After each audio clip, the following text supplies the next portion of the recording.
जय हिंद दोस्तों। तो अभी हम लोग बात करेंगे कि बिहार पैरा मेडिकल 2021 में सेकेंड राउंड में मतलब कितना चांस है कि सेकेंड राउंड में आपका सिलेक्शन हो जाएगा। ओके, या फिर थर्ड राउंड जो होगा वो थर्ड राउंड में आपका सिलेक्शन होगा या नहीं होगा, और सेकेंड राउंड होगा क्यों, आखिर सेकेंड राउंड कब होगा, क्यों होता है। ओके, और थर्ड राउंड जो होगा वो क्यों होगा, किस पैटर्न पे होता है। ठीक है, और इस टोटल ये जो टोटल सिलेक्शन होने वाला है पूरे में, मतलब अगर सेकेंड राउंड या थर्ड राउंड या फोर्थ राउंड भी हो तो इसमें किस कैटेगरी के स्टूडेंट को ज़्यादा चांस मिलता है। ओके, मतलब किस, है ना, किस कैटेगरी, मतलब ईबीसी ओबीसी आरसीजी जो भी हो, इसमें किसका सिलेक्शन ज़्यादा होने का चांस होता है। ओके, और काउंसलिंग होता कैसे, टोटल हर एक चीज़ पे हम लोग बात करेंगे। इसके बाद आपके पास शायद ही कोई डाउट बचे। तो आगे बढ़ने से पहले आपको क्या करना होगा, इस चैनल को सब्सक्राइब कर लेना है, बेल आइकन को हिट कर देना है। ओके, और वीडियो को लाइक करना है। आप लोग लाइक बहुत कम करती हो। ओके, तो लाइक कर देना है।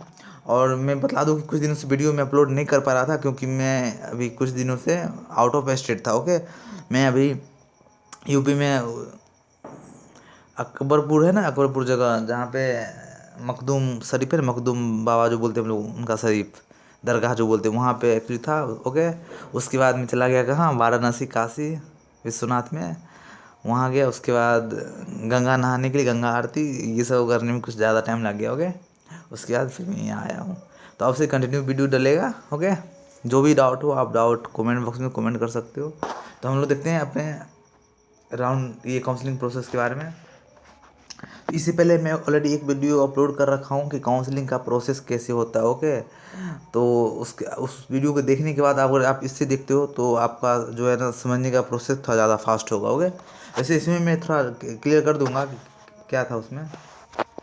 तो आपको पता होना चाहिए जैसे काउंसलिंग एक्चुअली होता क्यों है। ओके, काउंसलिंग क्या होता है, तो मैं एक एग्जांपल ले रहा हूँ। जैसे मान लो, हाँ, जैसे एग्जांपल में एक अच्छा एग्जांपल आर्मी है। ठीक है, आर्मी का जो एग्ज़ाम होगा उसमें कोई ईबीसी ओबीसी नहीं होता, उसमें सिर्फ सिलेक्शन होता है जनरल यूआर करके होगा। ठीक है, उसमें सिर्फ यूआर होता है, उसी में सबका सिलेक्शन होगा। ओके, सपोज मैं मानूँ कि अगर 20 सीट है, ठीक है, और एग्ज़ाम हुआ है 100 का, तो कोई स्टूडेंट 100 में आउट ऑफ 100 लाया होगा, तो उसमें से 2-3 स्टूडेंट होगा जो 100 ले आया। ओके, मान लिया जाए 3 स्टूडेंट जो है, 4 स्टूडेंट 100 ले आया। ओके, उसके बाद होते होते होते होते यहाँ पे कितना है, 20 स्टूडेंट कंप्लीट हो गया। ओके, यानी कि काउंसलिंग कब कैसे होता है, तो ऊपर से जितना भी मार्क्स का एग्ज़ाम हुआ है, जो हाईएस्ट मार्क्स लाया होगा ना, ऊपर से धीरे धीरे कमता जाएगा मार्क्स, क्योंकि कोई 100 लाया होते तो यहाँ कोई स्टूडेंट होगा जो 95 लाया होगा, कोई 90 होगा, तो ऊपर से स्टूडेंट काउंट करता जाएगा। ओके, ऊपर नीचे करते करते करते जहाँ पे 100 सीट कंप्लीट हो जाएगा, जहाँ पे 20 सीट हो गई, 20 वैकेंसी है ना, तो जहाँ पे 20 वैकेंसी 20 स्टूडेंट तक पूछ जाएगा, ठीक है, वहाँ तक का सिलेक्शन हो जाएगा, उन्हें सेलेक्ट कर लिया जाएगा, जो भी कोई कोर्स जीएनएम एएनएम या फिर जॉब के लिए। ठीक है, अगर सपोज मैं करूँ यहाँ पे अगर 50 सीट होता, मतलब 5 सीट होता, अगर यहाँ पे 5 सीट होता टोटल, तो क्या होता, ऊपर से इसका 100 वाला, ये 100 300 हो गया, 3 सिलेक्शन हो गया, ये 100 400, जिसका 95 आया है ऊपर से लेता। ओके, ऊपर से सिलेक्शन अगर मान लिया जाए, यहाँ पे आप लोगों के मन में ऐसा भी होगा जिसका दिमाग थोड़ा ज़्यादा चल रहा होगा, तो आप लोग ये भी सोच रहे होगे कि सपोज अगर यहाँ पे जैसे है ना 1 2 3 4 4 बंदे हैं, 4 में से अगर मान लीजिए वैकेंसी सिर्फ 2 ही है, और चारों का 4 बंदा 100 में 100 मार्क्स ले आया है, तो इसमें से किसका सिलेक्शन होगा। बहुत अच्छा है, अगर आपके दिमाग में ऐसा क्वेश्चन आ रखा है तो बहुत अच्छी बात है, एक कदम आपका दिमाग आगे चल रहा है। इसमें क्या होगा, इसमें ये होता है कि जिस बंदे का एज ज़्यादा होगा, ओके, आई रिपीट, जिसका एज ज़्यादा होगा उसका प्रायोरिटी पहले रखा जाएगा, यानी कि उसका सिलेक्शन होने का चांस ज़्यादा होगा। सपोज मैं लेता हूँ, इनका हो गया एज 21, ओके, इनका एज हो गया 22, इस बंदी का 23, और इसका एज हो गया 24। तो इसमें क्या होगा, अगर मान लीजिए इसमें एक वैकेंसी है, सिर्फ एक ही वैकेंसी है, तो क्या होगा, 24 वाले को लिया जाएगा। ओके, अगर 3 वैकेंसी है तो 24 एज, 23 एज और ये 22 एज, इन तीनों को लिया जाएगा। ओके, और रैंक कैसे बनेगा, रैंक भी सेम हिसाब पे बनेगा। अगर सब एक 100 नंबर लाया है जनरल से, मतलब किसी से भी हो, अगर इतना बंदा एक एक लाया है, एक 100 मार्क्स 100 में आउट ऑफ 100, तो इनका रैंक 1 दिया जाएगा। जिसका ज़्यादा एज होगा उन्हें रैंक 1 दिया जाएगा, गॉट इट। फिर इनका रैंक 2 दिया जाएगा। ठीक है, लेकिन ये कब मैटर करेगा, एज ऐसा रहेगा तब। ओके, सबका एज डिफरेंस। अगर यहाँ पे एक और सिनेरियो हो सकता है, ये है कि क्या होगा कि जितने जो है ना एज भी अगर सबका सेम हो जाए तो क्या होगा, ऐसा भी हो सकता है ना, कि मान लिया जाए, होने को तो कुछ भी हो सकता है, जैसे 100 मार्क्स लाने वाला, इनका भी एज हो गया 22, इनका भी एज 22 और इनका भी एज 22, तो फिर क्या होगा, तो फिर एक अगर एक वैकेंसी है तो फिर किसको सिलेक्शन दिया जाएगा। तो इसमें सेम पैटर्न आप में भी लागू होता होगा, ऐसा नहीं है कि आपका रैंक 5 है, जैसे किसी का रैंक 20 आया है तो आपका 20 ही रैंक नो, ऐसा भी हो सकता है कि आपका रैंक 25 हो सकता था, लेकिन इसके कारण आपका रैंक 22 डाला गया या 20 हो गया हो। ऐसा भी हो सकता है कि आपका रैंक 15 होना था लेकिन 20 हो गया, due to the factor of age. Okay, तो ये होता है। तो इसमें क्या होगा, अगर सबका एज सेम हो गया तो फिर क्या होगा, तो फिर इनके लेटर जो होगा ना, लेटर इनका लेटर अल्फ़ा मतलब इनके नाम का जो लेटर, इनका नाम जिससे स्टार्ट हो, मान लीजिए इसका नाम है ना ए से स्टार्ट है, इसका नाम बी से स्टार्ट है और इसका नाम सी से स्टार्ट है, तो अल्फ़ाबेट में जिसका स्टार्टिंग होगा, जिसका सबसे छोटा अल्फ़ाबेट होगा, जैसे ए सबसे छोटा, उससे छोटा सा बड़ा बी, उससे थोड़ा बड़ा सी, डी ई एफ, तो सबसे नज़दीक जो वैल्यू होगा ना उसका सिलेक्शन पहले होगा। अगर इसका नाम ए से, मान इसका नाम, अगर इसका नाम आकाश है, ठीक है, तो इसका सिलेक्शन पहले होगा। अगर एक सीट है जिसमें इसी का हो जाए, इन दोनों का नहीं होगा, क्योंकि दोनों का, तीनों का एज सेम है, ठीक है। और क्या एक ही वैकेंसी है, एक ही वैकेंसी मतलब अनरिजर्व में होगा, तो सिर्फ एक बंदे का होगा, तो सबका एज मार्क्स सेम हो गया, एज भी सेम हो गया, तो अब अल्फ़ाबेट अब नाम पे आया जाएगा, जहाँ डिफरेंस तो नाम में देखा जाएगा जिनका ए से स्टार्ट। अगर मान लीजिए इनका भी ए से, इनका भी ए से, सबका ए से स्टार्ट है, तो क्या होगा, मान ए से स्टार्ट हो गया, ओके, इनमें भी डबल ए, उसकी डबल ए के बाद कौन है, अगर इनमें डबल ए के बाद बी आ रहा है, अगर इनमें डबल ए के बाद सी आ रहा है, तो इनको भी ले लिया जाएगा, डबल ए के बाद बी जिसका आया। Okay, got it. तो आई होप आपका ये डाउट क्लियर हो गया होगा, ठीक है। तो अब मैं बता दूं कि जैसे टोटल कितना हो गया, ये टोटल मान लिया जाए कि 20 सीट है, ओके, 20 सीटें हो गए, तो यहाँ होते होते यहाँ 20 स्टूडेंट सेलेक्ट हो गया। ओके, तो ये जो सिलेक्शन होगा, मैं मान ये सिर्फ जनरल में बोल रहा हूँ, जैसे आर्मी का सिलेक्शन होता है कि उसमें क्या होता है, सेम पैटर्न आप में भी होता है। आप में जो जनरल है यू आर, जिसको अनरिजर्व बोलते हैं, इसमें कोई रिजर्व नहीं है, ठीक है। तो यही पैटर्न आप में भी लागू है, इसको मैं अभी समझा रहा हूँ ताकि अभी जस्ट इसके आगे एक्सप्लेन करूँगा तो आपको समझने में ज़्यादा दिक्कत ना हो। ओके, तो क्या होगा, जैसे टोटल कितना है 20 स्टूडेंट, जस्ट ए सेकेंड, मैं मानूँ कि इतना 100 का एग्ज़ाम हुआ है, ओके, 100 का एग्ज़ाम हुआ है और सीट कितना है 20 सीट, ओके, और ये आर्मी का सिलेक्शन हो रहा है या फिर आप अपना सिलेक्शन समझ लो 20 सीट है, तो क्या होगा 1 2 3 यहाँ होते होते 20 स्टूडेंट, टोटल 20 स्टूडेंट हो गया।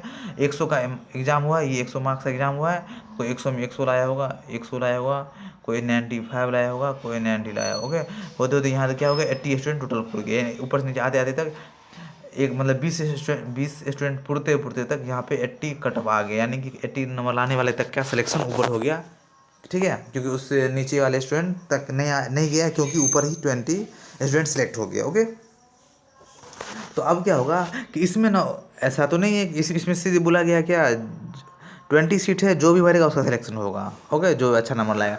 इसमें ऐसा भी होगा ना कि जो बंदा ईबीसी का भी कुछ बंदा होगा, जो 3-4 स्टूडेंट इसमें ईबीसी का भी घुस गया होगा, कुछ 3-4 स्टूडेंट ओबीसी का होगा, कुछ 3-4 स्टूडेंट ईडब्ल्यूएस का भी होगा, ओके, सब मिलके घुस गया तब जाके ये पूरा बनाया, क्योंकि ये सब के लिए खुला है, ओपन रिजर्व, अनरिजर्व मतलब अनरिजर्व, किसी के लिए रिजर्व नहीं है, तो ये क्या है सबके लिए है, इसमें कोई भी बंदा भर के ले सकता है सीट। ओके, तो इसमें सब बंदा आ गया, तो ये हो गया जनरल। अब जनरल आप समझ गए हो गया, जनरल क्या हो गया, अनरिजर्व, इसको हम लोग अनरिजर्व कैटेगरी भी बोलते हैं। ओके, इसमें क्या आ गया, इसमें सब बंदा आ गया, इसमें जनरल भी है, ठीक है, अगर यही ईबीसी ओबीसी बन जाता तब क्या होगा, उसके लिए मैं फिर से बता रहा हूँ। ओके, जैसे मैं मान लो और आप लोग में कैसे होता है वो भी बतला रहा हूँ, ठीक है। इसमें टोटल प्रोसेस में बता रहा हूँ कि सेकेंड राउंड क्यों होगा, ओके, थर्ड राउंड क्यों होता है, कैसे होगा, आपका सिलेक्शन होगा कि नहीं होगा, वो इसमें आपको आपका डाउट क्लियर हो जाएगा, ठीक है। तो टोटल मैं मान लूँ टोटल 100 सीट है, ओके, 100 आपके जीएनएम में, एग्जाम्पल मेरा जीएनएम में सीट है, आपका जो एग्ज़ाम हुआ है कितने का हुआ है 450, यानी कि 450 का एग्ज़ाम हुआ है। ओके, तो ये रहा यूआर कैटेगरी वाले, ठीक है, ये रहा EWS, ओके, और ये रहा EBC, ओके, ठीक है। तो आप पता होना चाहिए 100 में जनरल का कितना परसेंट आरक्षण है 40%, तो 100 में 40% कितना हो जाएगा 40। EBC का कितना है 18%, EWS है ना, EWS का 10%, EWS का कितना है आरक्षण 10% है। ओके, उसके बाद इनका है 40% आरक्षण, इनका है 10% आरक्षण, और EWS का है, EBC का है 18%, शायद ये शायद 18% ही है। ओके, तो अब क्या होगा, इधर मान लो OBC SC ST जो भी हो वगैरह, ठीक है, उधर इधर सब है, OBC SC SC ये सब है। तो अब होगा क्या, गौर से आपको देखना होगा, ठीक है। तो ये क्या होगा, टोटल UR में क्या होगा, टोटल 40 स्टूडेंट सेलेक्ट होगा। ओके, इसमें क्या है, टोटल 10 स्टूडेंट को लिया जाएगा। ओके, ठीक है, ये क्या है, टोटल 18 स्टूडेंट को लिया जाएगा, है कि नहीं, क्योंकि 18 सीट EBC के लिए, 18 सीट EBC को इस बंदे को सेक्शन देना ही होगा, उसको जैसे उसके बाप को देना होगा। ओके, उसी तरह से EBC EWS को ये आरक्षण है, इसमें सिर्फ EWS का ये स्टूडेंट आएगा। इसमें EBC है, इसमें सिर्फ EBC का, इसमें EWS है तो सिर्फ EWS, सीट भले खाली रह जाए लेकिन दूसरे बंदे को इसमें नहीं सीट मिलेगा। Got it. और ये UR है, इसमें क्या होगा, इसमें तो आपको बता रहा हूँ, जैसे अब एग्जाम हुआ 450 का, तो क्या हुआ, ये ऊपर में टॉप 450 कोई ले आया, कोई 400 लाया है, कोई 350 लाया है, कोई 3, ऐसे करते करते क्या हो गया, यहाँ तक कोई बंदा है ना 40वां स्थान आते आते तक बंदा ना 300 मार्क्स तक को सिलेक्ट कर लिया गया। ओके, इस यहाँ तक के स्टूडेंट ऊपर जितना था 300, मतलब 40 स्टूडेंट तक को सिलेक्ट कर लिया गया। इसके नीचे का जो नंबर था, उनका नंबर 41 स्थान था, तो उसका नहीं लेगा, क्योंकि 40 ही सीट है। इसी तरह हो गया, इसी तरह से इसमें हुआ होगा। तो अब इसमें पंगा कहाँ होता है, वो मैं आपको ज़रा डाउट क्लियर कर दूँ। ओके, यहीं से होता है वो स्टार्ट, काउंसलिंग 1, काउंसलिंग 2, काउंसलिंग 3 देखो कैसे। तो इसमें होगा क्या कि UR में क्या होगा, कुछ स्टूडेंट इधर भी मतलब है कि नहीं, ये 40 है ऑलरेडी, मैं बता रखा हूँ इससे पहले कि इसमें क्या होगा कि EWS का भी आएगा, EBC OBC SC ST सब स्टूडेंट इसमें आया, क्योंकि टोटल 40 स्टूडेंट है, तो ये तो खुला है, कोई भी बढ़ सकता है ना, इसमें जनरल वाला भी स्टूडेंट होगा कुछ। तो इसमें टॉप नंबर जो लाया है, इसमें कुछ EBC का भी बंदा होगा जो अच्छा नंबर लाया होगा, जैसे यहाँ 300 तक का सिलेक्शन हुआ है, तो इसमें क्या हुआ होगा, कुछ स्टूडेंट होगा जो 300 तक का सिलेक्शन हुआ है ना यहाँ पे, तो क्या हुआ होगा, कुछ स्टूडेंट होगा जो 400 मार्क्स लाया होगा EBC वाला, इसी में से कुछ स्टूडेंट EWS वाला होगा जो लाया होगा 420, इसमें से कुछ ST का बंदा होगा जो लाया होगा 430। ओके, इसी यही कर करके पूरा सीट फुल हुआ। तो अब होगा क्या, सरकार क्या करती है वो देखो, जैसे आप में टोटल में मान लो क्या है, GNM टोटल 858 सीट है, इसी के आसपास सीट है। तो वो क्या करेगा, गवर्नमेंट क्या करती है, जैसे आप लोगों में 858 सीट है ना, ये UR हो गया। ओके, ये EWS, ये EBC। गवर्नमेंट क्या करेगी, गवर्नमेंट को कितना सीट चाहिए, 800 सीट चाहिए। ओके, तो 800 सीट कहाँ से लाएगा वो, इसी 800 को डिस्ट्रीब्यूट कर देगा किस में, परसेंटेज में। 40% किसको आरक्षण मिला है, जनरल वाले का, ठीक है। तो 800 का 40 कितना होगा, 8 4 जा 320, ठीक है। तो 320 स्टूडेंट वो यहाँ से ले लेगा ऊपर से नीचे तक, जनरल कैटेगरी में जो भी, इट डजेंट मैटर कि इसमें EBC OBC किसका बंदा है, जनरल में रैंक देखा जाएगा। ओके, उसी तरह से क्या किया जाएगा, इसका 10% होता है, EWS का 10% आरक्षण है, 10% हो जाएगा इसका 80। ओके, इसमें से 80 स्टूडेंट ले लेगा, इसमें से 18% इसका आरक्षण है, तो 18% कितना हो जाएगा, 10 इतना 8 4 जा 32, कितना हो गया, 32 हो गया ना, तो 120 में सपोज करता हूँ, मैं कैलकुलेट एग्जैक्टली नहीं कर पा रहा हूँ, 24 124 के आसपास जो भी हो, ठीक है। यहाँ तक ठीक है, स्टूडेंट क्या करेगा, वो टोटल स्टूडेंट को जोड़ लेगा, इसमें से इतना, इसमें से इतना, और सब मिला के, ठीक है, 800 स्टूडेंट इसको पुराना है, ठीक है, 800 स्टूडेंट को ही लेना है। तो किस रेशियो में लेगा वो देख सकते हो आप यहाँ पे, जनरल में से 40% स्टूडेंट लेगा, तो उसका 80, उसमें से इतना, इसमें से इतना, सब में से कर करके उसको उसका 800 स्टूडेंट पूर जाए, 800 स्टूडेंट पूर जाएगा। ओके, तो इसमें होता क्या है देखो, आप जो क्या हुआ होगा, इसमें इतना सिलेक्शन कर लिया, ओके 800 स्टूडेंट ले लिया है वो। अब होगा यहाँ क्या, GNM में से कुछ स्टूडेंट चली गई होगी BSc नर्सिंग करने के लिए, जनरल में से, ठीक है, जनरल में से कुछ स्टूडेंट चली हो गई होगी B फार्मा करने, कुछ चली होगी कुछ और कोर्स करने, किसी को नीट मिल गया, ठीक है, या कोई MBBS करने चली गई, तो ये सीट तो खाली हो गया, जनरल का सीट खाली हो गया। मान लिया इसमें से मैं मानूँ 40 टोटल सीट्स है ना, इसमें से मैं सपोज करता हूँ 20 स्टूडेंट कहाँ चले गई, और मतलब उसको ये कोर्स नहीं करना है, वो कोई और कोर्स करने चले गई। ओके, तो पहला रीजन इसमें ये हो सकता है कि 20 का 20 स्टूडेंट कौन हो सकता है, जनरल। ठीक है, ठीक है। तो इसमें क्या होगा, जो सेकेंड राउंड होगा ना उसमें क्या होगा, जनरल का बच्चा ज़्यादा सिलेक्शन होगा। क्यों? क्योंकि इसमें सिर्फ जनरल वाले का ही अति हुआ है, मतलब वो बाहर गई स्टूडेंट। और इसी तरह ईबीसी में इसमें भी, इसमें टोटल स्टूडेंट फुल, इसमें भी टोटल स्टूडेंट फुल है। इसमें जितना सिलेक्शन होना था, जितना सीट खाली था इन लोगों के लिए, टोटल स्टूडेंट नाम लिखा ले, टोटल स्टूडेंट क्या की काउंसलिंग में अपना भागीदारी ले ली, काउंसलिंग करवा रखी। ठीक है, काउंसलिंग होता है ना, उसमें आप लोग जो फॉर्म भरते हो, तो ये भी बंदा फॉर्म भर लिया, ये भी पूरा स्टूडेंट, एक भी बंदा इधर उधर नहीं हुई। लेकिन जनरल में से क्या हुआ, 20 स्टूडेंट बाहर चली गई वो दूसरी जगह, तो उसका सीट 20 बच गया। तो अब सेकेंड राउंड जो होगा ना उसमें किसका सिलेक्शन होगा, किस कैटेगरी वाले का, जनरल वाले का ही होगा, ये दोनों का सिलेक्शन नहीं होगा। क्यों? क्योंकि सिर्फ इसी का सीट खाली हुआ ना, इसीलिए इसी को मिलेगा। लेकिन ऐसा होता नहीं है। ठीक है, इसमें क्या होगा, 20 स्टूडेंट बाहर गया तो 20 में से कुछ ईडब्ल्यूएस का स्टूडेंट होगा, कुछ ईबीसी का होगा, कुछ एससी का होगा, कुछ एसटी का स्टूडेंट होगा, वो भी बाहर गई होगी, वो भी कुछ बाहर गया होगा, ऐसा भी हो सकता है ना। तो क्या होगा, जिस कास्ट का स्टूडेंट, या हाँ एक और चांस मैं बोलता हूँ, देखो क्या होगा, जिस कैटेगरी का स्टूडेंट का, जिस कैटेगरी का स्टूडेंट, जिस इसका कुछ स्टूडेंट, इसका स्टूडेंट है, जिस कैटेगरी के स्टूडेंट टॉपर होगा, मतलब जिसका जो है ना सिलेक्शन जनरल में आ गया, यानी जो अच्छा मार्क्स ले आया, 40 है, ऐसा भी हो सकता है ना कि 40 स्टूडेंट ईडब्ल्यूएस का स्टूडेंट घुस गया, टॉप 40 नंबर, ऊपर से टॉप 40 मार्क्स तक लाने वाला स्टूडेंट क्या होगा, टोटल ईडब्ल्यूएस का भी हो सकता है ना। अगर तो क्या होगा, अब इस पूरा इधर का इधर आ गई, जनरल वाला लड़का कहाँ छटा गया, लड़का क्यों छटा गया, लड़का या लड़की, क्योंकि उस आप इसको जनरल में है तो उसको तो कोई कैटेगरी मिला है, उसको तो कोई आरक्षण ही नहीं है, वो तनिजम लड़ रहा है, तो उसका सीट कहाँ गायब हो गया, उसका सीट पूरा का पूरा ले लिया ईडब्ल्यूएस। ऐसा हो सकता है, पूरा सीट ईडब्ल्यूएस ले लिया, तो अब क्या वो पूरा लड़का इधर आ गया, ये खाली हो गया। आप सेकेंड राउंड जो काउंसलिंग होगा ना, सेकेंड राउंड होगा, क्यों होगा, क्योंकि यहाँ का सीट वैकेट है ना, इसको सीट तो फुल करना होगा। क्योंकि फर्स्ट बार कितना लिया था सीट, वो टोटल 800 लिया था। तो अब क्या होगा, ये दो स्टूडेंट इधर आ गया, अब सेकेंड राउंड जो होगा, ये जो है ईडब्ल्यूएस उस स्टूडेंट में जितना सीट खाली था सबको फिर से चांस दिया जाएगा, मतलब फिर से बोला जाएगा फॉर्म भरो आप लोग, ये ईडब्ल्यूएस वाला स्टूडेंट फिर से फॉर्म भरेगा। फॉर्म क्या भरेगा, उसमें फिर से करेगा रजिस्ट्रेशन।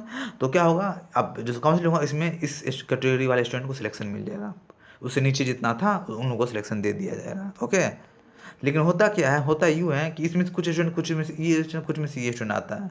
ओके, और ये क्या इधर आ गया, तो इधर का स्टूडेंट है, इधर ईडब्ल्यूएस का, वो तो जनरल से ले लिया ना, क्या उसका सिलेक्शन तो जनरल से हो गया, इसका भी सिलेक्शन जनरल से हो गया। अगर मान लिया जाए, अगर आप जनरल से भी एक रैंक हो, ईबीसी भी एक रैंक से हो, तो आपको जनरल से कॉलेज में एडमिशन मिलेगा, ना कि ईडब्ल्यूएस से, ना कि ईबीसी से। ओके, कोई कॉलेज में आप देखते होगे ना, 1 से लेके 10 रैंक तक जिसका जनरल में रैंक है उनका सिलेक्शन होगा, और ईबीसी में 10 से 5 होना चाहिए, एसटी में इसी तरह से 10 से 20 होना चाहिए। अगर आप कोई स्टूडेंट है जिससे क्या हुआ, जनरल में एक रैंक ले आया, तो जनरल में एक रैंक लाने का मतलब क्या हो गया, वो हर में एक एक रैंक है। समझ गया आप?